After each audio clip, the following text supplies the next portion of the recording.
کرنا تو اللہ کا کام ہے نا۔ اسی رات آقا نے خواب میں کسی کہنے والے کو سنا کہ جو تمہارے اختیار میں تھا وہ تم نے کر دیا، اور میں ارحم الراحمین ہوں، میں نے تمہیں، تمہارے غلام کو، منصور بن عمار کو اور تمام حاضرین کو بخش دیا ہے۔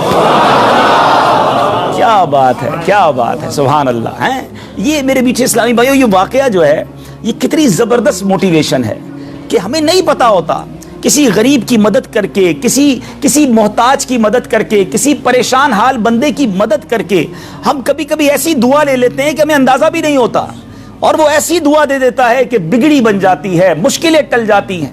یہ دعائیں لینے والے بنیے، اللہ کی راہ میں خرچ کریں گے۔ آج واقعی میں صحیح بتا رہا ہوں، ان کو اندازہ نہیں ہے جنہوں نے مسجد بنائی ہے، مگر میرے دل سے ان کے لیے دعائیں نکل رہی ہیں۔ تو یہ بعض اوقات ایک کیفیت ہوتی ہے انسان کی کہ جب انسان کسی کی مدد کرتا ہے یا کوئی ایسا کام کرتا ہے جس سے کسی کے دل سے دعا نکلتی ہے، اور یہ تو اللہ کے ولی تھے نا، انہوں نے ہاتھ اٹھا کر یہ 4 دعائیں کی، تو سیکھنے کو یہ ملا کہ بعض اوقات اللہ کی راہ میں خرچ کر کے ہم وہ حاصل کر سکتے ہیں جو برسوں میں حاصل نہیں کر سکتے، وہ نعمتیں، وہ برکتیں حاصل ہو جاتی ہیں، وہ پریشانیاں دور ہو جاتی ہیں۔ کیونکہ روایتوں کا مضمون ہے کہ صدقہ بیماریوں کو ٹالتا ہے، صدقہ برائی کے 70 دروازے کو بند کرتا ہے، صدقہ بلا کو نیچے نہیں اترنے دیتا۔ ایک بڑی بات یاد رکھیے گا، ہمیں نہیں پتا ہوتا، ہم صبح اٹھتے ہیں مثال کے طور پہ اور کوئی بلا آنے والی ہوتی ہے، حدیثوں کا مضمون ہے جب انسان صدقہ دیتا ہے نا تو بلا اوپر سے اترتی ہے، صدقہ جا کے اسے روک لیتا ہے، انٹرسیپٹ کرتا ہے، اور یہ لڑائی جاری رہتی ہے۔ صدقہ بندے پر بلا اترنے نہیں دیتا۔ اب بعض اوقات کیا ہوتا ہے، کئی لوگ ہوں گے جو بیانات بھی سنتے ہیں، کتابوں میں بھی پڑھتے ہیں کہ اللہ کی راہ میں 1 خرچ کرو 10 ملتا ہے۔ اب وہ ہو سکتا ہے مسجد میں ڈبے میں 100 روپے ڈالیں اور شام دکان پہ انتظار کر رہے ہوں کہ ابھی تک 1000 روپے بنے نہیں ہیں۔ مولانا صاحب نے تو کہا تھا 1 کا 10 ہو جائے گا، کسی فقیر کو 10 روپے دیے، انتظار کر رہے ہیں، 100 روپے کہاں ہے بھائی، ملٹی پلائی بائی 10 ہو کے ملنا چاہیے تھا۔ تو ہم صرف مالی فائدہ سوچ رہے ہیں۔ میں آپ سے پوچھنا چاہتا ہوں، آپ نے اللہ کی راہ میں خرچ کیا 1000 روپے، 10,000 روپے یا 1,00,000 روپے، اور اب آپ منتظر ہیں کہ ملٹی پلائی ہو جائے، لیکن کیا معلوم آپ کے گھر میں آگ لگنے والی تھی، کیا معلوم آپ کا روڈ پر ایکسیڈنٹ ہونے والا تھا، کیا معلوم آپ کا بچہ جو باہر کھیل رہا تھا اس پر کوئی خطرناک بلا آنے والی تھی، مگر آپ نے جو صدقہ دیا اس سے وہ بلا ٹال دی گئی۔ مجھے بتاؤ، وہ 1000 کا 10,000 ہونا اچھا تھا یا ہم پر اتنی بڑی بلا کا ٹلنا اچھا تھا؟ تو ہمیشہ اللہ کی راہ میں صدقہ دیجئے، آپ یقین کریں آپ خوشحال ہو جائیں گے، آپ کی مشکلیں آسان ہوں گی۔ مگر دوبارہ وہی بات کروں گا کہ نیت اچھی ہو، صدقہ دیتے وقت، خرچ کرتے وقت، کسی کی مدد کرتے وقت احسان نہ جتانا۔ یاد نہیں تجھے تیرے بچے کی شادی میں نے کرائی تھی، بھول تو نہیں کیا قرضہ میں نے دیا تھا، ہاں تو ریڈی لگاتا تھا، میں نے تجھے جناب دکان پہ کرایہ دیا تھا۔ یہ احسان جتا کر تو صدقہ ضائع ہو جائے گا۔ یا ایھا الذین آمنوا لا تبطلوا صدقاتکم بالمن والاذی، اے ایمان والو اپنے صدقے ضائع نہ کرو احسان جتا کر، تکلیف پہنچا کر۔ تو کچھ لوگ صدقہ دیتے بھی ہیں، مدد کرتے بھی ہیں، پھر ساری زندگی جتا رہے ہوتے ہیں، تو یہ بربادی ہے، یہ نہ کریں۔ بس اللہ کے لیے، اللہ کی رضا کے لیے آپ خرچ کریں، اور پھر دیکھیں اس کی برکتیں کیسے ملتی ہیں۔ قرآن میں اللہ تبارک و تعالیٰ اپنی راہ میں خرچ کرنے والوں کو کیسا مژدہ سناتا ہے، کیسی خوشخبری ہے، کیسا فرمان ہے۔ اللہ فرماتا ہے ان المصدقین والمصدقات واقرضوا اللہ قرضا حسنا یضاعف لهم ولهم اجر کریم۔ ترجمہ کنز الایمان، بے شک صدقہ دینے والے مرد اور صدقہ دینے والی عورتیں، اور وہ جنہوں نے اللہ کو اچھا قرض دیا، ان کے دونے ہیں اور ان کے لیے عزت کا ثواب ہے۔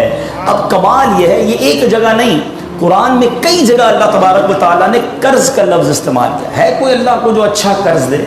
مجھے ایک بات بتائیے، میں آپ میں سے کسی کو کوئی 10,000 روپے رکھوائے اور تھوڑے دنوں بعد کہے کہ ذرا وہ 10,000 میں سے 5,000 روپے دے دو، تو اس 5,000 دینے والے نے کوئی کمال کیا؟ اس کا تو کوئی کمال نہیں نا، پیسے میرے تھے اور میں نے کہا کہ میرے 10,000 میں سے 5,000 مجھے دے دو، کیا کمال کیا؟ میرے پیسے سے واپس دے دیے۔ مگر اللہ کی شان دیکھو، اللہ کی کرم نوازی دیکھو، شان کریمی دیکھو، ہم سب کو دانا دانا اس نے دیا ہے۔ ہم تو پیدا ہوئے تھے، کپڑے بھی جسم پر نہیں تھے، کھانے کو اس نے دیا، پہننے کو اس نے دیا، گھر اس نے دیا، مال اس نے دیا، سب اس نے دیا، مگر جب اس کی راہ میں خرچ کرنے کی باری آتی ہے تو کہتا ہے، فرماتا ہے قرآن میں ہے کوئی جو اللہ کو اچھا قرض دے؟ اللہ کا مال ہے, ہم نے کیا کمال کرنا تھا؟ ہم خرچ کرتے, وہ کچھ بھی نہ دیتا اس کے بدلے, پھر بھی اسی کا مال تھا. مگر مہربانی دیکھو, مال بھی وہ دیتا ہے, توفیق بھی وہ دیتا ہے, خرچ کریں تو ثواب بھی وہی دیتا ہے, عطا بھی وہی کرتا ہے. اور علماء نے بڑی زبردست اس پہ ڈیبیٹ کی ہے, مفسرین نے بحث کی ہے کہ جناب ان آیتوں میں قرض کا لفظ کیوں لایا گیا. اللہ اکبر. فرمایا جب آپ اور میں, دنیا میں بندہ کسی کو قرضہ دیتا ہے نا, تو امید ہوتی ہے یہ قرضہ واپس ملے گا. اگر امید نہ ہو تو پھر یہ قرض نہیں ہے, پھر تو تحفہ ہو جائے گا. آپ کسی کو تحفہ دے دیں تو آپ کو پتہ یہ واپس نہیں آئے گا, لیکن قرضہ دیتے وقت آپ طے کرتے ہیں کتنے دنوں میں دو گے, کب دو گے, کیسے لوٹاؤ گے. تھوڑی بندہ معلومات بھی کرتا ہے, یار قرضہ دے رہا ہوں, واپس ملے گا نہیں ملے گا. تو قرض کے جب بھی لفظ لون آئے گا, قرض آئے گا, اس کا مطلب یہ کہ یہ واپس ملنا ہے. تو اللہ نے قرآن میں گویا وعدہ فرما لیا ہے کہ تم جو میری راہ میں خرچ کرتے ہو, یہ اللہ کو قرض دینا ہے, یہ تمہیں واپس ملے گا, یہ لوٹایا جائے گا اور زیادہ دیا جائے گا. تو ہمیں اللہ کی راہ میں خرچ کرتے وقت یہ ذہن رکھنا چاہیے. سبحان اللہ. اب بانٹنے سے کیا گھٹتا ہے؟ بڑی خوبصورت حدیث پاک ہے, ذرا سمجھیے گا. ایک بار حضرت عائشہ صدیقہ رضی اللہ تعالی عنہا سے مروی ہے کہ اہل بیت نے, نبی پاک کے گھر والوں نے ایک بکری ذبح کی, اور پیارے آقا علیہ الصلوۃ والسلام تشریف لائے. بکری ذبح کی اور انہوں نے کچھ تقسیم بھی کر دی تھی. حدیث کا مضمون ہے, نبی پاک آئے اور ارشاد فرمایا کہ اے عائشہ کیا بچا ہے؟ بکری کو کاٹا تھا, تقسیم کی, کیا بچا ہے؟ عرض کی گئی کہ حضور کاندھے کے سوا کچھ نہیں بچا ہے. کاندھے کا گوشت بچا لیا گیا ہوگا, باقی بانٹ دیا. نبی پاک نے ایک جملے میں ساری بات سمجھا دی, اگر آپ سمجھ جائیں. آقا نے فرمایا عائشہ کاندھے کے سوا سب بچ گیا ہے. بات آ رہی ہے سمجھ میں؟ کہا کیا گیا حضور؟ کاندھا بچ گیا ہے, کاندھے کے سوا کچھ نہیں بچا. اور نبی پاک نے فرمایا کاندھے کے سوا سب بچ گیا ہے, یعنی جو بٹ گیا ہے وہ بچ گیا ہے.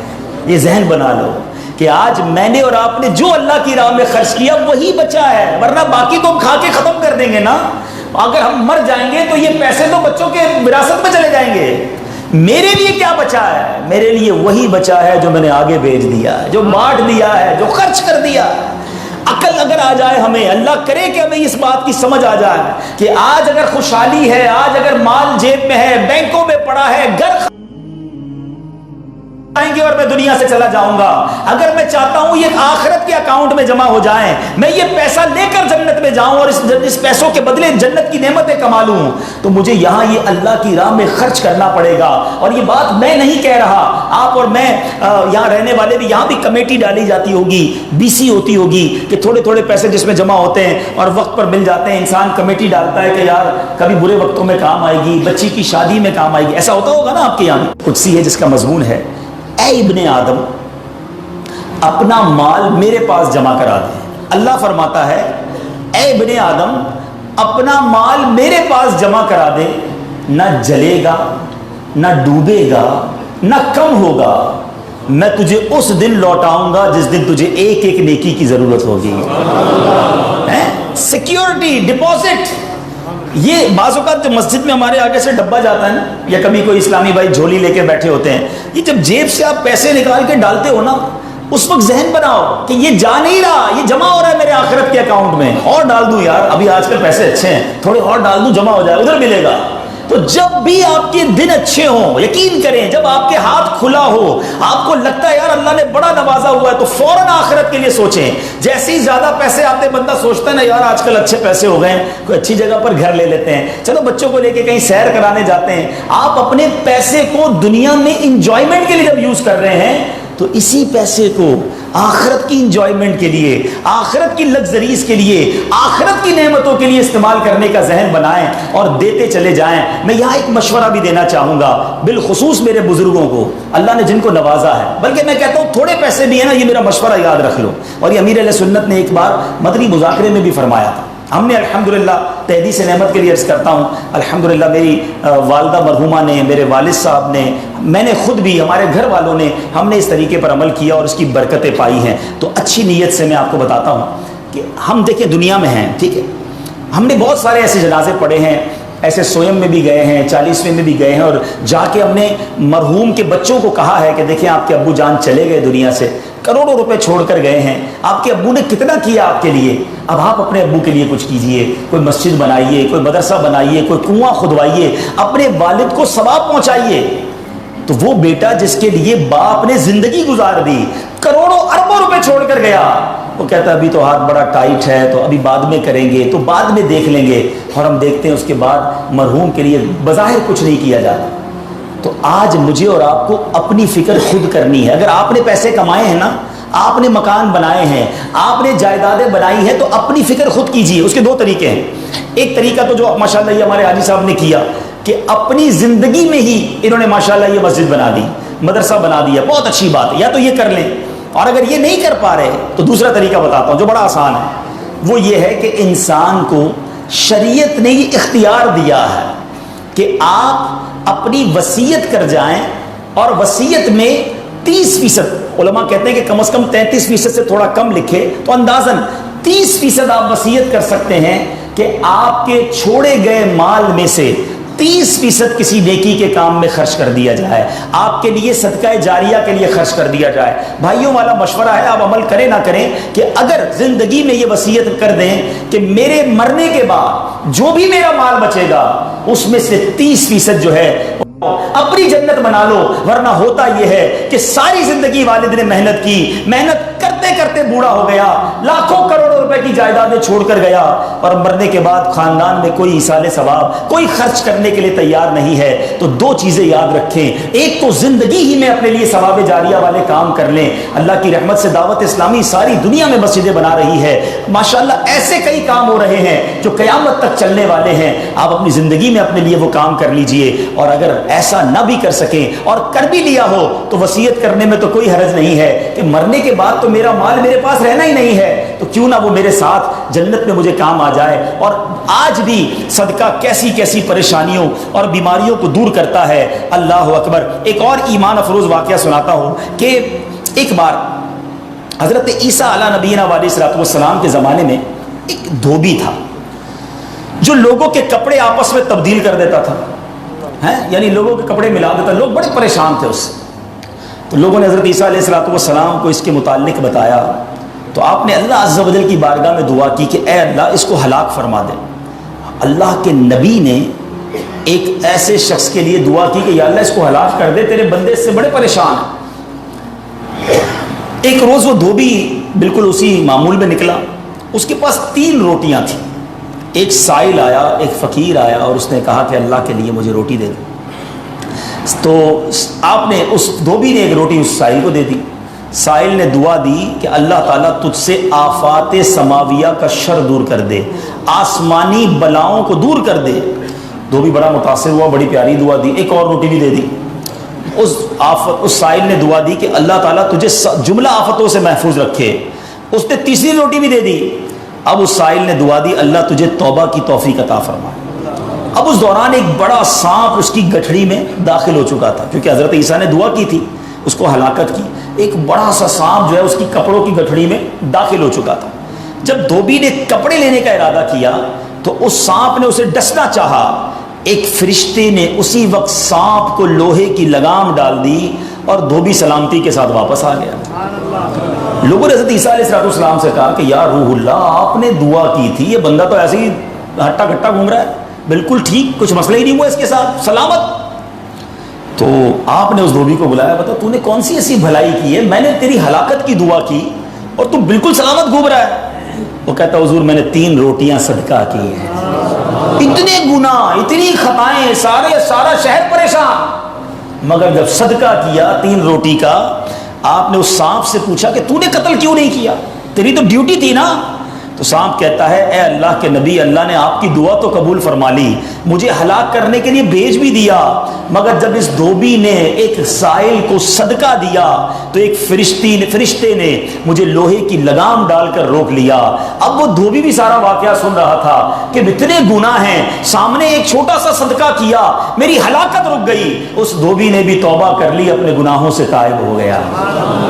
کیا سیکھنے کو ملا؟ صدقہ بلاؤں کو ٹالتا ہے، صدقہ مصیبتوں کو ٹالتا ہے، صدقہ عمر میں برکت لاتا ہے۔ ایک بار حضرت داؤد علیہ نبینا علیہ السلام کے پاس ایک شخص تھا، اور وہ حضرت ملک الموت آئے اور اس کو بڑا گھور کے دیکھنے لگے.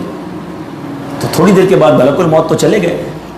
تو آپ نے اس شخص نے کہا کہ حضور یہ کون تھا جو مجھے گھور رہا تھا؟ آپ نے کہا ملک الموت تھے. ملک الموت سے پوچھا کہ تم کیوں گھور رہے تھے؟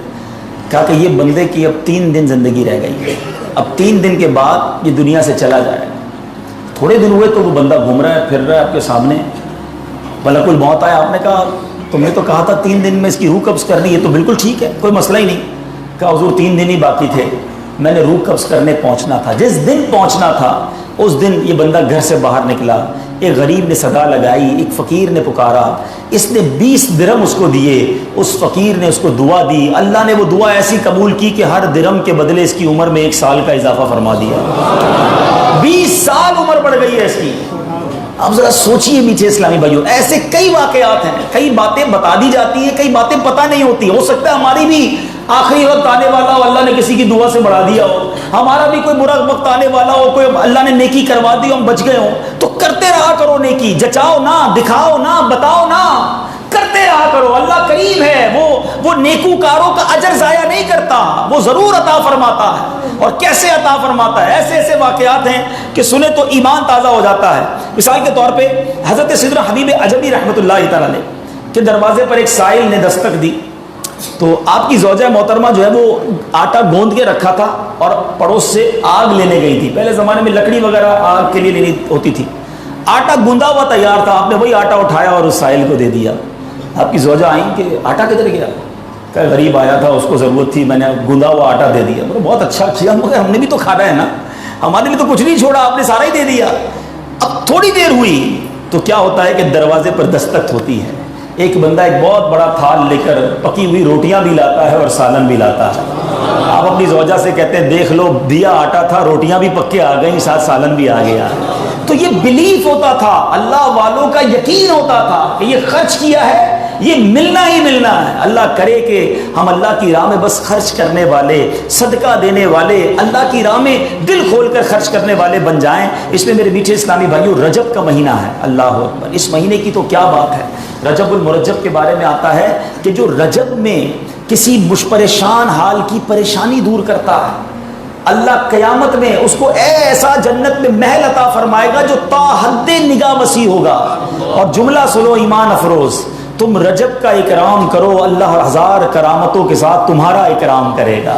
تم رجب کی عزت کرو, تمہاری عزت بڑھا دی جائے گی. تو یہ مہینہ تو مصیبت زدوں کی مدد کرنے کا مہینہ ہے. ڈھونڈیے, آپ کے پڑوس میں کوئی پریشان ہوگا, تلاش کیجئے, آپ کے رشتہ داروں میں کوئی غریب پریشان ہوگا, آپ کے دوستوں میں پریشان ہوگا. اچھا ایک اور بات بتاؤں, جو واقعی صحیح معنوں میں سفید پوش ہوتے ہیں نا, وہ بولتے نہیں ہیں کسی کو. آپ کہیں گے یار کسی دوست نے تو کچھ مدد مانگی نہیں ہے, رشتہ دار تو کوئی آیا ہی نہیں گھر پہ, پڑوسی نے تو کبھی کچھ نہیں کہا, وہ کہیں گے نہیں. آپ ڈھونڈیے, تلاش کیجئے, جنت میں گھر چاہیے نا. مثال دیتا ہوں, آپ کو کوئی یہ کہے کہ جناب کسی پریشان حال کو ڈھونڈ کر 1000 روپے دو اور اس کے بعد فلاں بینک سے 1 لاکھ روپے لے لو, تو پھر پریشان حال فوراً مل جائے گا. سیدھا سیدھا ابھی ڈھونڈتا ہوں جناب 1000 کیوں, 2000 دوں گا تو 2 لاکھ نہیں ملیں گے. تو بندہ یہ کہے گا نا, جب آپ کو سامنے نفع نظر آئے تو سب پریشان حال بھی مل جائے گا.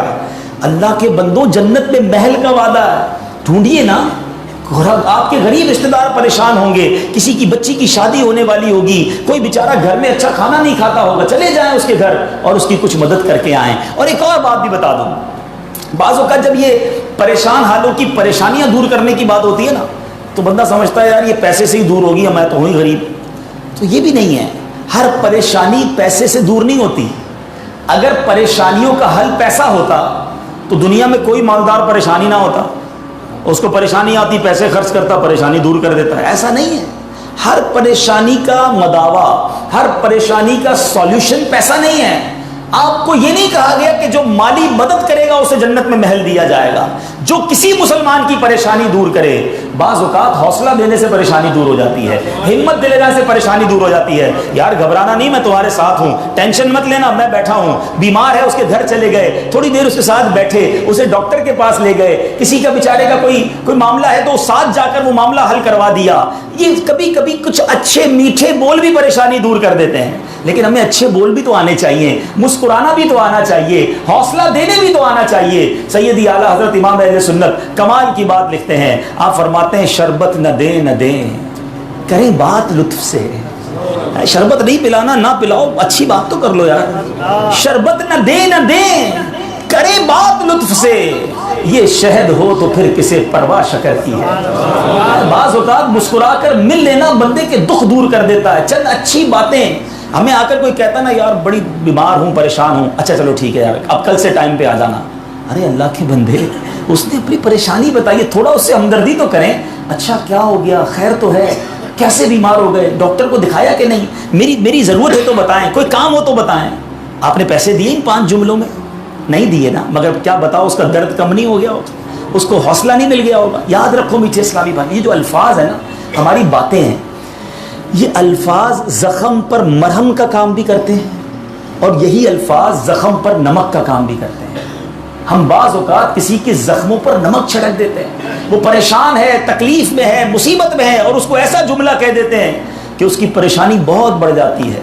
اور کبھی کبھی چند اچھے جملے انسان کا غم بھلا دیتا ہے. اللہ کے واسطے اچھا بولنا سیکھیے, نرم ہو جائیے, شفیق ہو جائیے. مثال کے طور پہ کوئی بندہ آیا کہ یار اسکوٹر کا ایکسیڈنٹ ہو گیا, اور میں نے تو پہلے ہی پتا تھا تیرا ایکسیڈنٹ ہونا ہے, تو چلاتا ہی صحیح نہیں ہے, پہلے ہی تیزی سے چلاتا ہے. کیوں چلاتا ہے اسکوٹر جب چلانے نہیں آتی؟ اب بتاؤ بندہ کیا یار ایکسیڈنٹ بھی ہوا, اس کے باتیں بھی سنوں میں, تو یہ زخم پر نمک ہو گیا نا. اب یہ باتیں بعد میں سمجھا لینا کہ یار تیز مت چلایا کرو, مگر ابھی تو حوصلہ دیں, ابھی تو بیچارے کی طبیعت پوچھیں, ابھی تو اس کی پریشانی دور کریں. تو ایسی بہت ساری مثالیں ہیں کہ جب بھی ہمارے پاس کوئی پریشان حال آئے نا, تو اسے اچھی بات کریں, حوصلہ دیں, پریشانی دور کریں. تو انشاءاللہ میں بھی کوشش کرتا ہوں, آپ بھی کوشش کریں کہ انشاءاللہ رجب میں ضرور کسی کی پریشانی دور کریں گے انشاءاللہ. اب یہ